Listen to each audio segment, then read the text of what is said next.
This week, Paul and I discuss the hardest problem in application security, visibility. In the news, Google patches critical remote code execution bugs in Android OS. Companies leverage people as stand-ins for artificial intelligence, and how open concept workspaces are killing collaboration.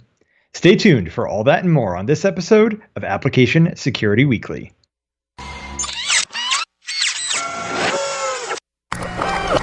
This is a Security Weekly production.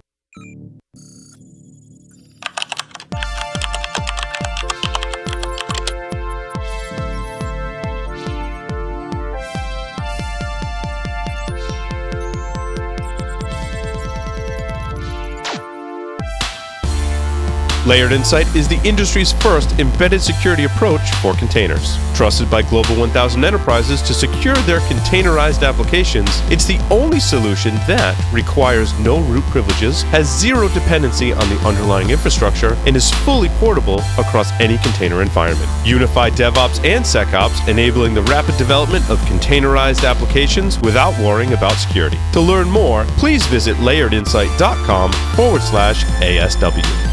Rapid7 powers the practice of SecOps. Using shared data, analytics, and automated workflows, SecOps unites IT, DevOps, and security teams to make security an outcome of innovation. Rapid7 combines technology, expertise, and advocacy to drive vulnerability management, application security, incident detection, and log management for more than 7,000 organizations worldwide. Power up your SecOps practice with a free trial at rapid7.com/securityweekly. Hard-coded credentials can be trouble, but not as much trouble as a vulnerable DevOps environment. If you want protection without the hassle of security slowing you down, CyberArk, the #1 provider in privilege access security, has the solution for you. With CyberArk Conjur, developers can easily secure secrets across any DevOps toolchain or platform, whether your application runs in the cloud or on premises. Eliminate the headaches of managing secrets and try Conjur open source for free with no strings attached. Visit conjur.org/ASW to get started today. Welcome everyone to episode 23, our 24th episode of Application Security Weekly. I am, of course, your host, Keith Hoodlet, and I'm excited to be welcome back my illustrious co-host, Paul Asadorian. Hey, thanks, Keith. Good to be here as always. I can't talk today either, apparently. I think I just called you Keiths or something. Anyway. Yeah, well, you know, it happens. My nephew calls me Uncle Teeth. So yeah, there's. It's not like I bite him or anything, but that's just who I am. That's how it comes out, right? It's how it happens. But hey, one quick announcement. We just released our 2018 listener survey. So please go to securityweekly.com/survey to help us continue to provide you with quality content that doesn't break the build. I want to make sure people get a chance to go check that out because I myself went and looked at it. It's all of maybe like 10 minutes worth of questions at most. So if you're driving to work, get in, get your coffee, fill out the survey. Yeah, that would be greatly appreciated as it helps us on a lot of different fronts. You know, first, as Keith said, we tried to keep it as short as possible. We're not collecting any information unless you want to give us your contact information and have a conversation with us about the programming here on the network, about our sponsors or whatever. There is an open-ended optional area for that. And like I said, it's fast and it just gives us valuable information to do two things. One, tailor the programming so that we're talking about things and sharing the right knowledge and information with our audience. And it helps for sponsors as well. To knowing a little bit about our audience helps us find sponsors that want to reach that audience. So that's the survey in a nutshell. Please go fill it out. Be greatly appreciated.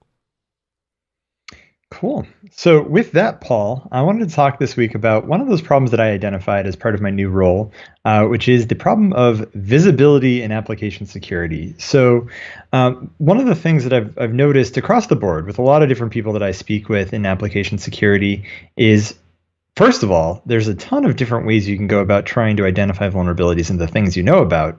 But then the other part is, how do you find the things that you actually need to know about? So I wanted to tailor this conversation around the ideas of, first, what are some of the things that you should be doing as an organization to try and give visibility to your application security team, or maybe if it rolls up under vulnerability management, to your vulnerability management team?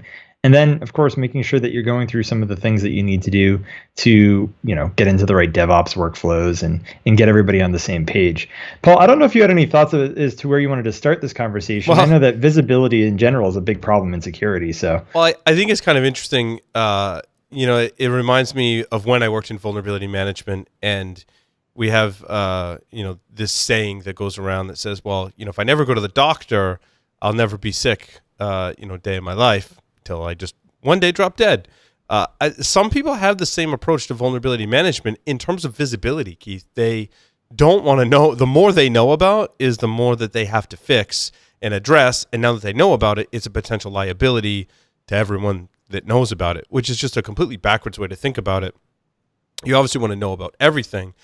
And I think today some people are still kind of shy about, and I think a lot of this stems from them not necessarily like not wanting to know about those problems, but they've already got so many problems that they have to deal with today that if they discover more areas that maybe it's an entire area they didn't know about, and now I got to go find the problems in that area and then bring that into the fold, that's just overwhelming for people.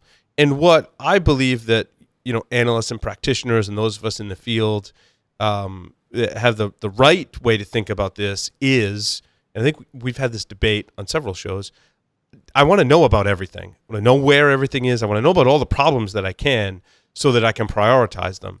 And I think that the tools that we have today and processes to prioritize them are probably the real problem, less so than, the visibility is if I did know, but it's kind of like the second problem, right? First problem I have is visibility. The second problem is, okay, what if I increase my visibility so I know 99%, because we can never get to 100%. I know 99% of what I have and 99% of those problems. Now, how do I prioritize them and go deal with them? I think is the natural second problem that you have after visibility. yeah, I would absolutely agree with that. In fact, I've been looking at a number of different providers to deal with that problem on my own front as well. And so, getting back to the main topic, because maybe that will be something that we do as a follow-on to this episode. But the main topic at hand in terms of trying to gain visibility, the one thing that I think is probably the absolute best way to gain visibility inside of your organization. And if you're a startup, you probably have the good fortune in that you're already doing this, which is get everybody into the same version control system. I don't care what it is. It has to be shared across the organization for the development team, the security team, and the operations team. And yes, I just happen to have used the DevSecOps moniker there for that. But again, regardless of my feelings for the term, it really is one of those situations where in order for all of the teams to have visibility, having all of the code in the same place allows you to protect it, but also it then gives you visibility into what those workflows look like, gives you an opportunity to get an idea of what frameworks and libraries they're using. And from there, it provides you a whole series of opportunities to take the next step. So that was kind of, I think a lot of developers look at the source code repository system as a tool in their tool chain that is interchangeable. And they're not looking at it from a global organizational perspective of we need to have this centralized for all the reasons that Keith just said. But I think a lot of developers are like, well, it's another tool.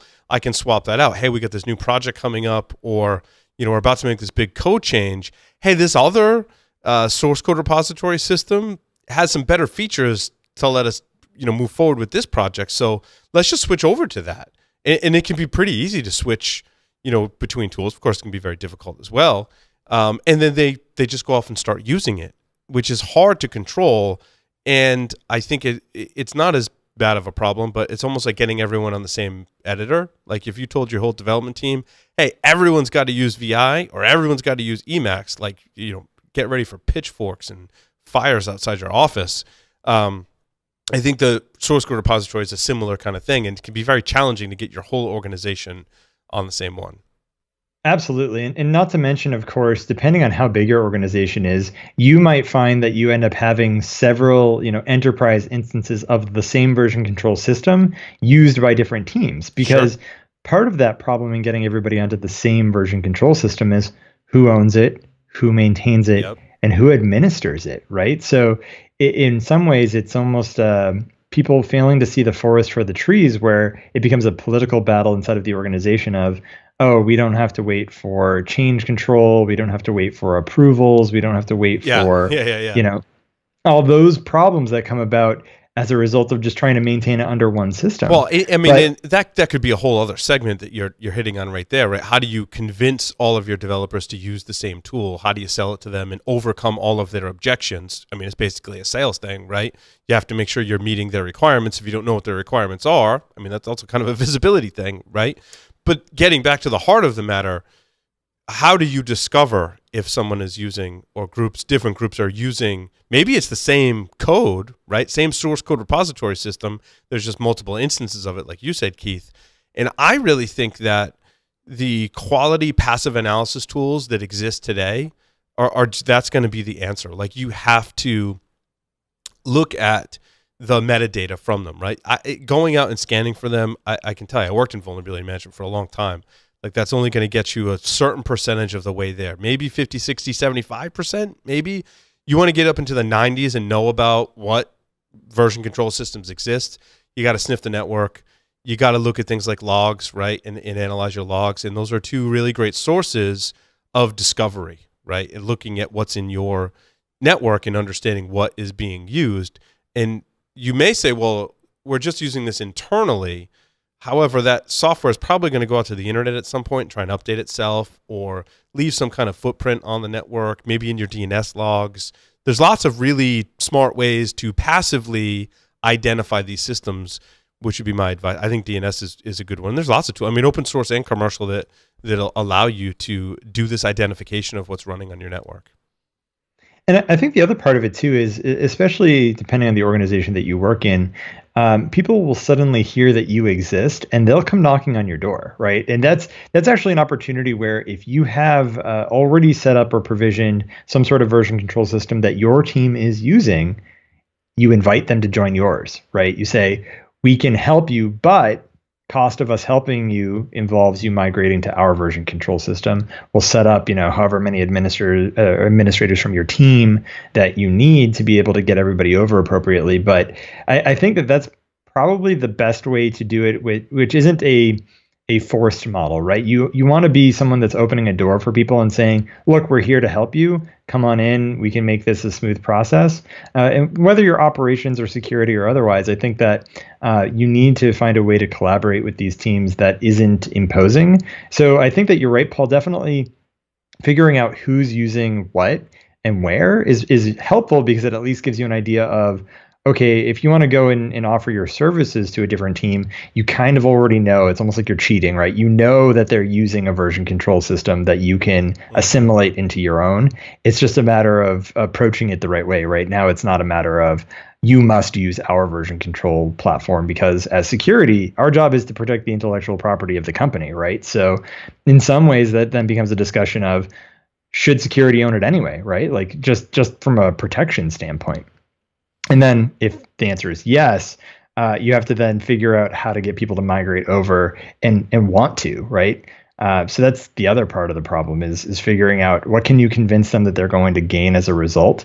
In my world, I like to think of this as, if you can invite them over and convince them it's worth doing, suddenly they don't have to put in a Jira ticket or a ServiceNow ticket to get you to scan their stuff. It just happens as part of your build pipelines. And that's like the carrot onto the invitation to join your version control system, is now you have an opportunity to actually start not necessarily imposing, but implementing just good development practices from the outset. So that's, that's kind of my... I think you have to understand what their problems are and be able to solve it with the central solution. And not all the time are you going to be able to solve their problems right out of the gate, right? You may get a good percentage of the organization go, yeah, you're going to provide that centrally. That saves me whatever their problem is, the headache of maintaining it. It doesn't lack the right features. It's not configured right. Those kinds of things, right? And then there's that other percentage that, like, no matter what you have centrally, their requirements or there's just not going to solve their problem. So you're going to end up maybe customizing your central solution or maintaining two solutions because they're just drastically different problems and requirements. I think the larger the development team gets, or multiple development teams are being spun up, globally across your enterprise, you're going to run into that situation where you might have to either get a different one centrally or maybe maintain two. But hopefully you can keep it to one and satisfy everyone's requirements. But that can be hard. And I think the other part that comes out of this as well from a visibility standpoint is trying to get everybody on the same ticketing system, right? Like that's probably going to be the hardest thing that any company faces is because there's traditional. Right. It's another tool, right, in the tool chain. Yeah. Well, so here's the other problem, right? Is ops is used to using something like ServiceNow. Yep. Devs are used to using Jira. And ultimately, devs rule the world in terms of the business. So you have to move to them. So it's almost like you're trying to get everybody on the same page from a workforce perspective as well, from just like, what are you doing today from your ticketing, right? Like who's working on what? In fact, I've been reading through, or reading back through, I should say, the DevOps handbook. In fact, as you can see from all the reading I've been doing, I've been tabulating it like crazy with just kind of different thoughts and things inside of it that I'm looking to add to some of the things that I'm working on. And so inside of it, it's one of those problems that if you can get visibility not only into what applications are there, but also who's working on what, it suddenly gives you the ability to add your own lead time into the process, right? So if I know that development is working on releasing a specific framework, or maybe they're using a specific language, for example, I can then provision or pre-provision as a security practitioner something like a Docker container that is ready to host that application based on the things that they're using, right? So from that standpoint, it allows me to get out ahead of the ops needs in a secure way. And so suddenly, if I know what they're working on and they know that I'm putting together things, that are going to be ready for them when they get there, it makes everybody's lives a lot easier. And as we all know, securing things out front, or an ounce of prevention is worth a pound of cure. So that's kind of the other problem, right? Is now once you've got everybody inside of the same ticketing system, you've got to figure out, okay, first of all, you want to have small batch sizes. You want to make sure that people are working on the right problems. So you have to be collaborative. But with traditional organizations today, people will, say back and forth, well, the organization isn't built to work that way, right? Like we have a security team, we have a dev team, we have an ops team, and they don't actually function in a way that is, collaborative in that manner. But then you have to ultimately start coming back to the services model, right? Like as a security practitioner, you have to say, you can scan your tool or scan your application with the following tool. And here's how you do it. Here's the instructions inside of your version control system. Here's, the configuration that you're going to use, or here's the, repository for containers that you're going to pull from. These are the commands you run. Just send me the report. Or maybe the report automatically filters into a tool that I already have that aggregates everything. So to that end, it's kind of like, okay, once you've got them inside the same version control and you've got them in the same ticketing system, you can now start to truly address application security in an effective way, because you can see everything, or you can see the way that the battlefield is playing out, and move in advance of the other teams that you're working with. So that's kind of the benefits, as the DevOps handbook shows us, is that you can actually go ahead and work collaboratively as services to the development team, but at the end of the day, operations is a service to the customer by way of the development team, and security is a service to the development team and the customer, because they're not delivering insecure code to the customer. So it's just one of those problems that, especially with very, very large organizations, you're going to have to kind of assimilate it piecemeal. Because if you're a startup, on the other hand, you've got it made, right? You've probably got a security team of one who's already, hopefully, in your version control system. If they're not, send them an invite and teach them how to use it. And that's maybe the other problem, Paul, is I don't know if you've experienced this at all, because you come from a traditional IT background, is getting used to using things like version control and then using them the way that developers use them are two entirely different sets of problems. So I don't know if you have any thoughts there. Yeah, no, for sure. Using it in a DevOps environment as part of a larger team is certainly very different from, I've got my own open source project, right? And so, sometimes you do end up with multiple version control systems, because the requirements are so drastically different between larger teams and an individual, as an example. And it's a pain in the ass tool to use if you're not using it every day. It's kind of involved, which could be why people are developers specifically are hesitant to switch, because it's a learning curve to get over to that new system. So I think you raise all good points. Things should be centralized, but you have to make it convenient and easy for the teams to adopt that technology, and that's challenging. I mean, once you get there, security it's kind of one of those interesting things where by applying usability and convenience, you gain security, right? You go to the developers and say, I want to make your job easier, right? I want to alleviate the strain that security might be putting on you and help you automate some of those things and build it into the system, and that's the advantage. But that's a hard sell, and it's hard to meet everyone's requirements with a single system. I live this in university space, by the way. Not so much sometimes with development teams too, but more with IT.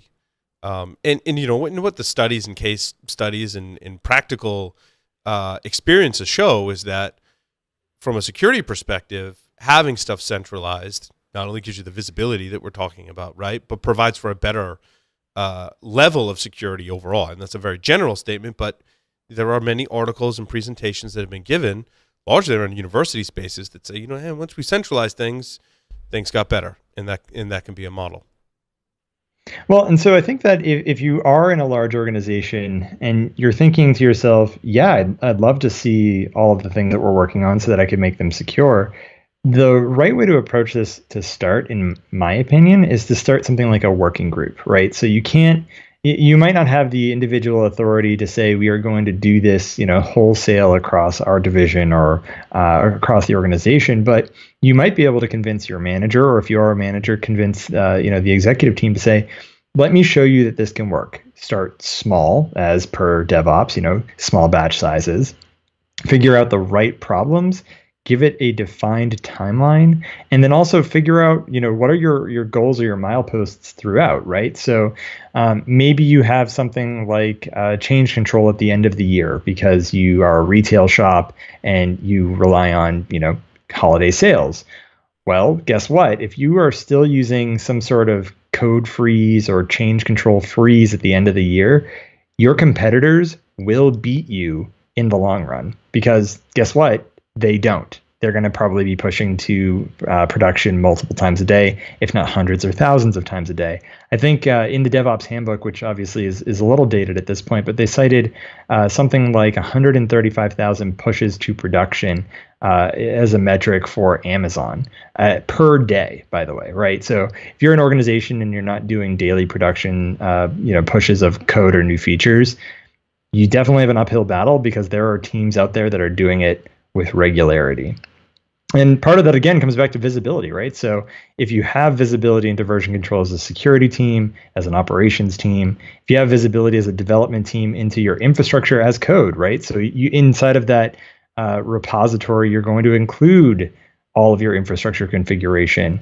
Managing secrets is an entirely other problem, but kind of a side note from this conversation that we can leave for another day. Of course, you can go check out CyberArk's Conjur for that as one of our partners on the show. So they definitely provide one of the solutions that are available to you. But even still, one of the nice things here is that as you move forward with things like test-driven development, you get an idea of code coverage, which is, again, a visibility problem. If your development team has visibility into whether or not their own code is going to break another feature or another bit of the product that you're developing, well, guess what? Now you're suddenly in a better place, right? So with visibility, you're gaining all sorts of goodness, not just from having it in version control, but then test-driven development and code coverage percentages, automated build pipelines, ideas as what the infrastructure is going to look like when you actually deliver it to production. There's all sorts of nice things that come out of it. But first, to quote literally the title of a book, you have to make work visible, which is work for everybody across the board from a Kanban or workflow perspective, but also from what is actually being worked on. So, Paul, I don't know if you have any final thoughts on that. I did have a few of the learning and tools I wanted to cover before we hit the next segment, but I wanted to make sure I give you a chance to add any additional thoughts. Well, what's interesting is we just did an interview with Edna Conway from Cisco Systems, and we were talking about intellectual property and trade secrets. And I think, this visibility is key in understanding that maybe some of your trade secrets live in code or live in the process that produces your software. And the way to limit your risk of a trade secret not becoming a secret or being used by your competition is to really restrict access to who has access to what pieces, like who has permission to access which pieces of information. It's very hard to do that if you don't have visibility and your systems are very distributed, right? And once you centralize that, you can get a much better handle on that. So that's certainly a good case, and you can check out that interview on Business Security Weekly. I think it's a really good business case for someone like Keith or myself that's going into an organization and saying, well, you need visibility into all of your things, and having a centralized, maybe it's source code repository or what have you, helps you with that visibility to gain a handle on your trade secrets. That's a great business impact to be able to pull on. Yeah, I mean, if you can't get buy-in from one side of the organization, there's always the other side, which is the carrot. Hey, we've got all this goodness that comes with it, or the stick. The legal team is making us do this. Right. Which at the end of the day, legal will win, or if not them, the finance team, who usually listens to legal. So those are kind of the two options you have. I think at the end of the day, though, especially as teams start to collaborate more with one another, right? As security practitioners get better at providing infrastructure as code, or get better at helping build automated test suites, as operations sees and understands what the development teams are actually working on and can provide them the things that they need quickly and before they even ask for it, it's going to speed up the development process and allow you to get more assurance that as you push code directly into production, or after you've gone ahead and done your test suite and pushed it into production via continuous deployment, then you're in a much better place as a business, right? You're no longer slowing down for end of quarter or end of year as a result of concerns around sales or numbers or metrics being off. I mean, we haven't even covered in this segment, and maybe it's worth mentioning too, is once you've deployed your code to production, you're not done getting visibility, right? Now you need something like, Signal Science is a great example, right?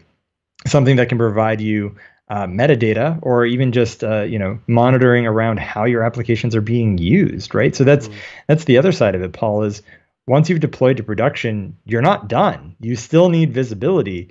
I think that the problem in all of this, though, comes back to, at least for the security team, now that you've got visibility, there is also that problem of trying to figure out how many different portals do you need to log into to have all that visibility, which is the other thing, right? You need to be able to consolidate that information into one or maybe two or three places at most. But at some point, you're going to get to a point where you have too much visibility, and either you need more headcount, or you're just going to be overwhelmed with information and you won't be able to move as a result of it. I don't know if you had any thoughts on that, Paul. No, I think that's a good place to kind of wrap up this segment, Keith. Cool. All right. Well, hey, you know what? We'll cover learning and tools in the next segment. In the meantime, hang tight. We're going to come back with the news.